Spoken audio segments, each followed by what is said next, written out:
Hello everybody and welcome back to the channel for today's video. I wanted to talk a little bit more about some of this witchcraft stuff.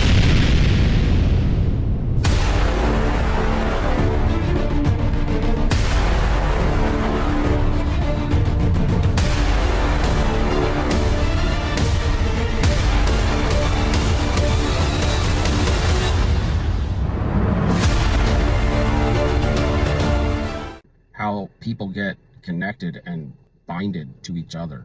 So let's jump in. Some of these narcissists are dark witches and warlocks. What they will do, they will make a deal, a binding deal with the enemy. They usually won't just do it by themselves. A lot of times it's for money. It'll be so that they can then go into doing contracts, prey on people, and use their identity. They get some sort of power and stuff through that. They do rituals. Part of this binding contract is like they have to have sex with whatever group they're in. In some cases, sometimes one person that goes into this with somebody else could be bound to them, meaning they can't leave them if they wanted to, unless maybe there's some sort of way, like whether they're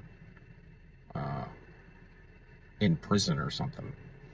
So what you will find is sometimes people later on realize what they have connected themselves to. Like if they're a witch and a warlock, they may have bound themselves to a darker, more powerful and they're evil witch or warlock, to where they're strapped to them. This is to some degree an unbinding situation.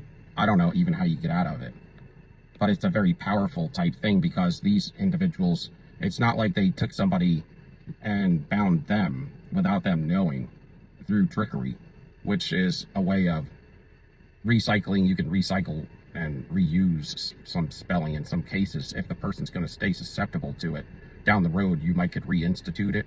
Those individuals may be somewhat tricked into it. Now, to some degree, in a lot of cases, you have free will in your decision making. That's why covenants, contracts, and consents are huge, because if you're accountable and your truth, like complete truth, and you embody truth and justice, and you are healed. A healed person can't or won't be able to get themselves in these situations because they're healed, they're authentic, they're not working from ego.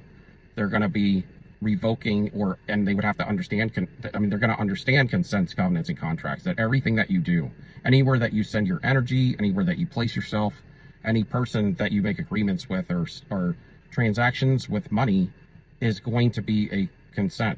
Anybody that you choose to spend your private time with, your friends, your relatives, your closest love partner, all of that stuff.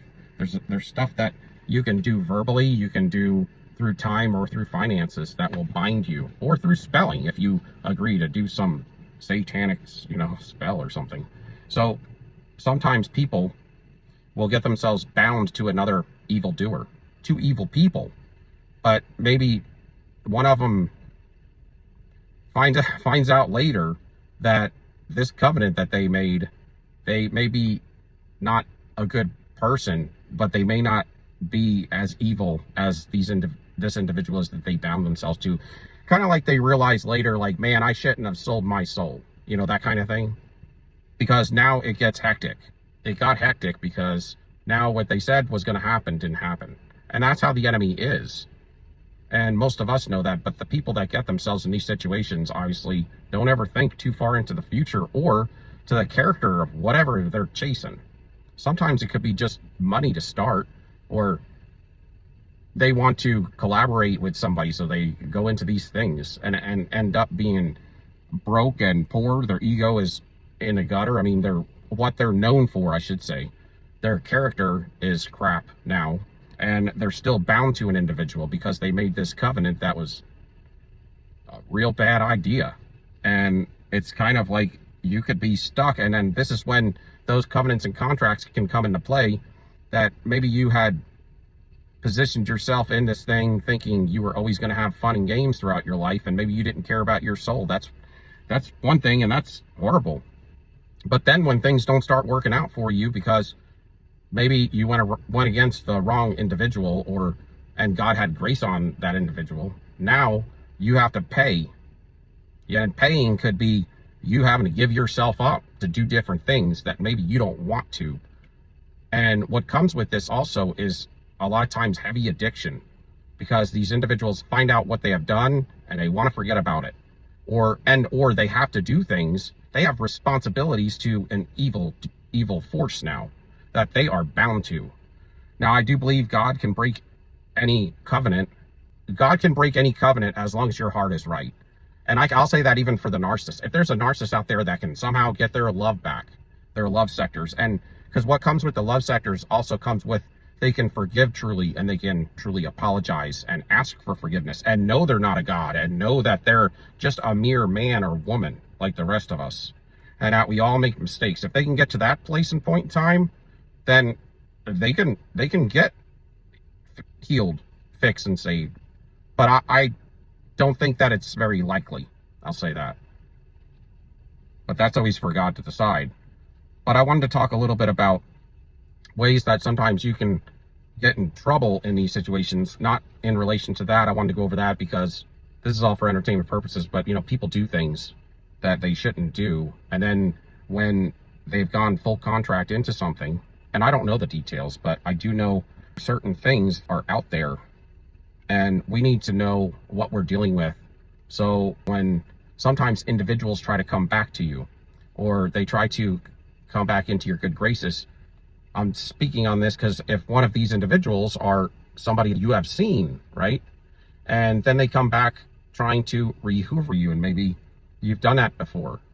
But just understand it's a lot of times deeper than you think, and you may have been saved by grace and very close to getting yourself maybe deeper into something.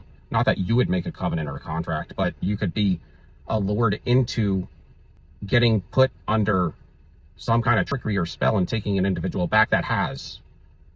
And when you find out people are in a lot of third parties, in some cases, they're in third parties not only because they want to, but maybe now they have to because they're bound to somebody, but they don't want to be with them. That's kind of what I'm getting at. And in some cases, that's why you will find that some individuals won't or can't leave. You see what I'm saying? So it's just something to keep in mind and something to be knowledgeable about, because these are things that you may be coming across, and it may give you a better understanding, because not a lot of people talk about it. Not a lot of people want to discuss it, and not a lot of people think that it's happening and are very scared and fearful to talk on things that most people don't enjoy talking about. But nevertheless, I'm here because I am speaking truth, and I want justice for good individuals. So I don't want them to get in trouble. So I want to speak on these things, because evil and darkness is out there, and it's out there, and it could be people right around you, and you be unaware. Oh, they're just, they got some stuff going on, but it could be a lot deeper than that. People don't always tell you the truth, and they're not going to reveal these types of things to you, because a lot of times they are bound, almost like in a controlled state.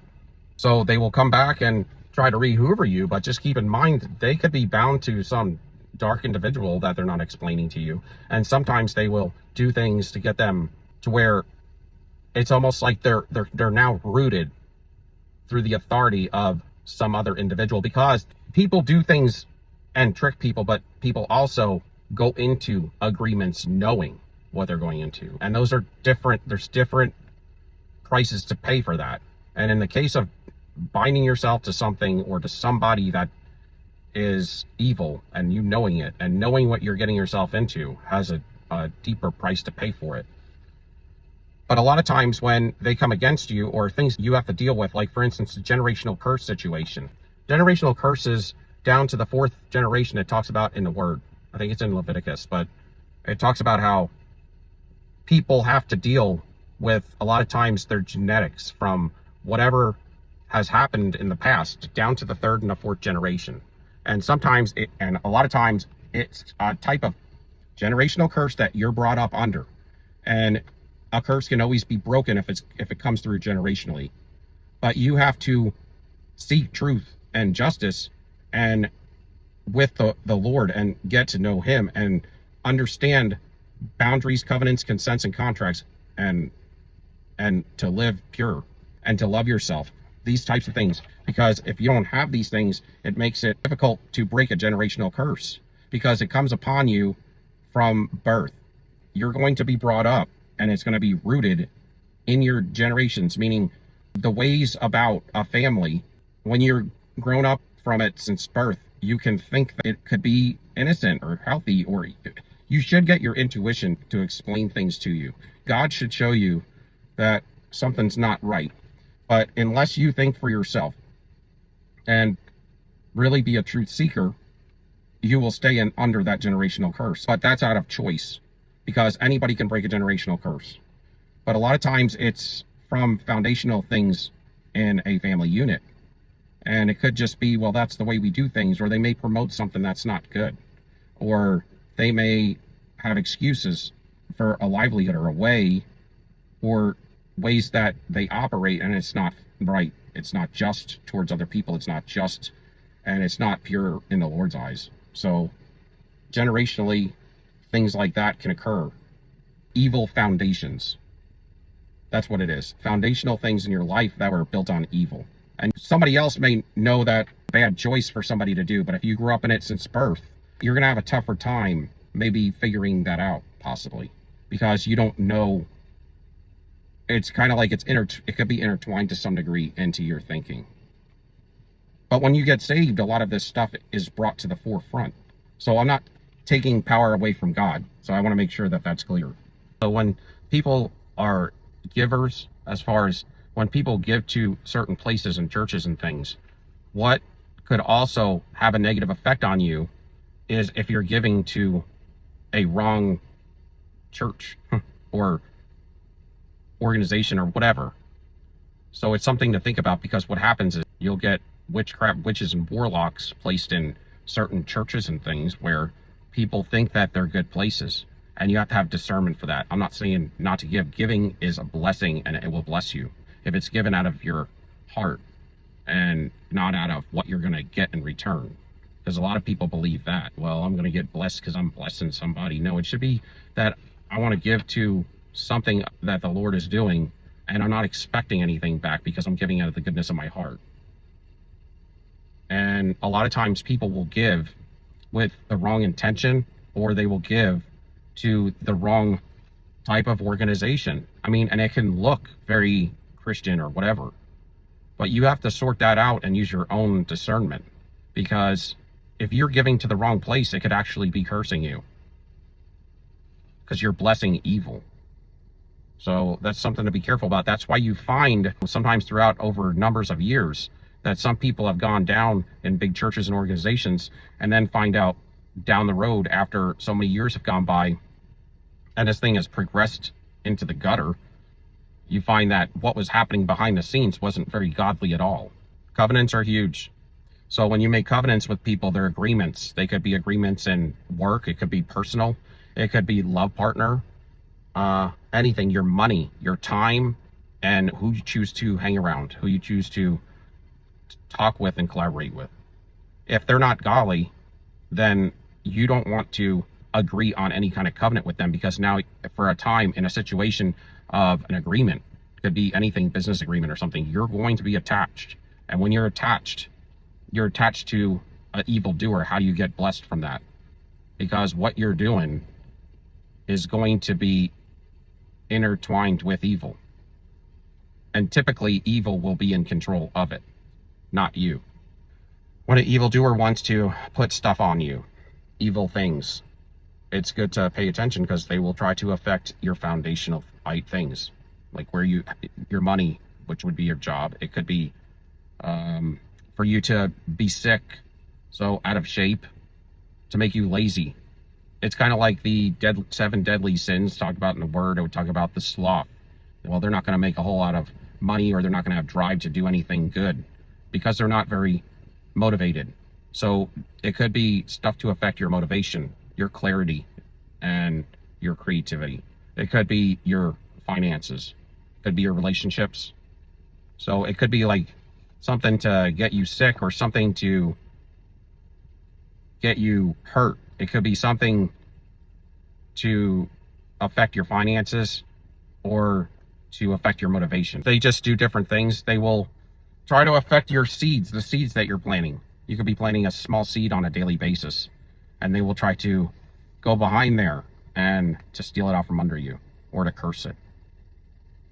So these are things that you want to be accountable for. I mean, you have to know either who's in your camp or who you were in a camp with that you're not associating with anymore, because you have grown and realized that they have nothing good for you.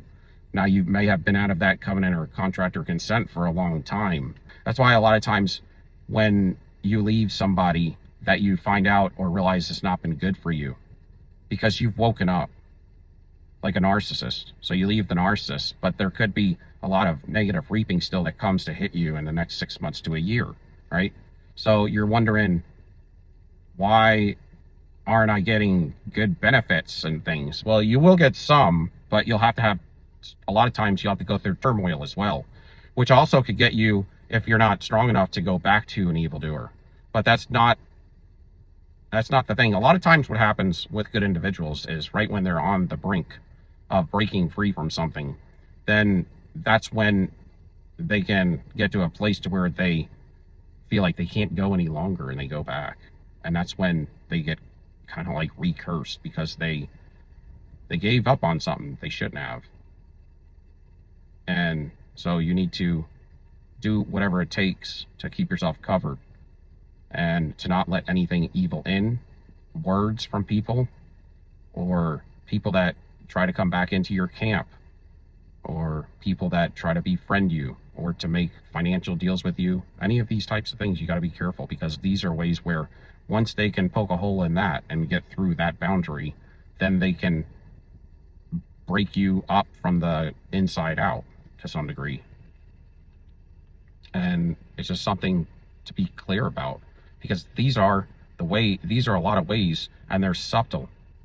So if you're eating a lot of wrong food and you're getting tired a lot and you don't have clarity of mind and you're having trouble with your finances, well, maybe you should look around. And I'm not trying to be hard, but I'm just saying, fundamentally, it could be coming from some decisions that you're making that are wrong decisions. So you'd have to look around your life and see, well, how could I be doing this to myself? If you have bad friends in your life, then get rid of them. If you have bad agreements with people, end them. If, and prayer and meditating and reading the word, worshiping the Lord, there's different things, fasting, to break these things. Sometimes, you have to do all these things. It's a relationship, relationship with the Lord. And if you want to have a relationship with the Lord, you have to want to get to know him. And that's something that you do on a daily basis. A friendship is something that you do. You talk to somebody on a daily basis. A relationship with somebody that you love is somebody that you talk to on a daily basis. Put stock into them, because that person will be there for you, and you care about them, and they're supposed to care about you too. So when it comes to your relationship with the Lord, you gotta, and we're all guilty of this, but you gotta cultivate that on a daily basis, and he will show you the way. Anyway, thank you for watching. Till next time, sold you up. Peace, we out.